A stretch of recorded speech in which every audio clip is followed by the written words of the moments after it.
As leis de Kepler são apenas três leis, né? E essas leis, elas conseguiram resolver os problemas que até então existiam nos nossos modelos cosmológicos, né?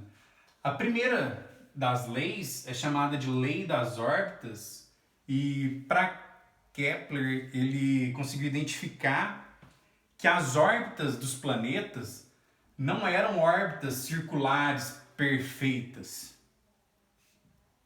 O que acontece?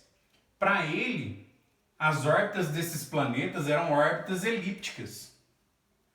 E o Sol, ele estava posicionado em cima de um dos focos, né? Só para lembrar o que é uma elipse aí. Uma elipse é formada por dois focos, né? Ela tem o seu eixo maior e o eixo menor. O eixo maior eu chamei de 2A aqui, o eixo menor de 2B. A distância focal, que é a distância entre os focos, eu chamei de 2C. E essa elipse, ela possui uma excentricidade, né? Quanto mais achatada a elipse for, maior a excentricidade. Quanto menos achatada, menor a excentricidade. Kepler identificou que as órbitas eram elípticas, mas que eram elipses com excentricidades muito pequenas, né? Então a distância do Sol para esse ponto central aqui era muito pequena, então é uma elipse quase uma circunferência, né? A excentricidade, para relembrar aí os cálculos de elipse, se eu pegar o C é metade, né, da distância focal pelo A, que é metade do eixo maior. C sobre A, eu tenho excentricidade. Quanto menor esse C, ele tende a zero, menor a excentricidade. A segunda lei é a lei das áreas, né? É óbvio que a minha elipse aqui ela está exagerada, né? A excentricidade dela está muito grande aqui, mas para poder vocês entenderem. Olha só, o planeta ele gira em torno do Sol, né? Nessa órbita elíptica. Se eu pegar uma linha reta e traçar ela do Sol até esse planeta, identificar esse momento aqui, esse momento como ponto A, e esse planeta ele se desloca até um pontinho aqui, ó, que eu chamei de ponto B. De A até B, ele vai levar um tempo, né? Eu vou chamar de delta T1. E eu pegar uma linha e traçar do Sol aqui até esse ponto B, ele varreu com essa linha aqui, ó, uma determinada área, né? Essa área aqui. Vou chamar de área 1. Se eu pegar, vou colocar de vermelhinho aqui para ficar melhor identificada. Área 1. Se eu pegar um outro ponto aqui qualquer nessa órbita, ponto C, de azul, ponto C. Traçar essa linha.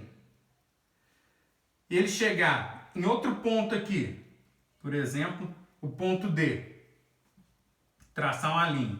Essa área que ele varreu aqui, ó, se ele levou o mesmo tempo, né, levou um delta T2 aqui. Se ele levou o mesmo tempo, se esse delta T1 for igual ao delta T2, isso aqui vai indicar que o quê? Que essa área 2 aqui vai ser igual à área 1.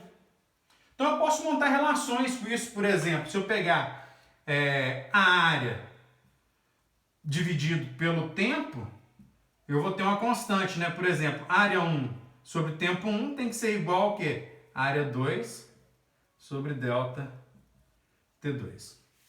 Beleza? E a terceira lei é a lei dos períodos, né? Onde Kepler identificou que o cubo do raio médio da elipse dividido pelo período ao quadrado, período é o tempo de uma volta completa, isso é constante. Então o que acontece? Olha só, na época dele lá, olha os dados que ele conseguiu chegar. Olha os dados desses planetas aqui.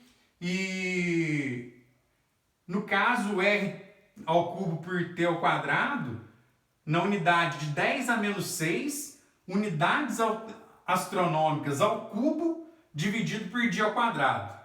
Então, olha só, tudo próximo de 7,5, né? Olha só, 7,64, 7,52, 7,50, 7,50, 7,49, 7,43. Uma unidade astronômica aqui é 150 milhões de quilômetros. Tá? Quando a gente trabalha com astronomia, são tudo distâncias muito grandes, tempos muito grandes, tudo muito grande na astronomia.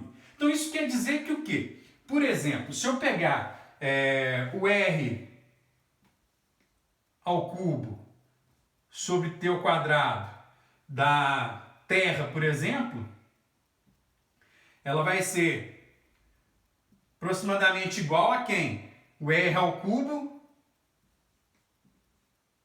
sobre o T ao quadrado de Saturno, né? Ou de qualquer outro astro aí, né?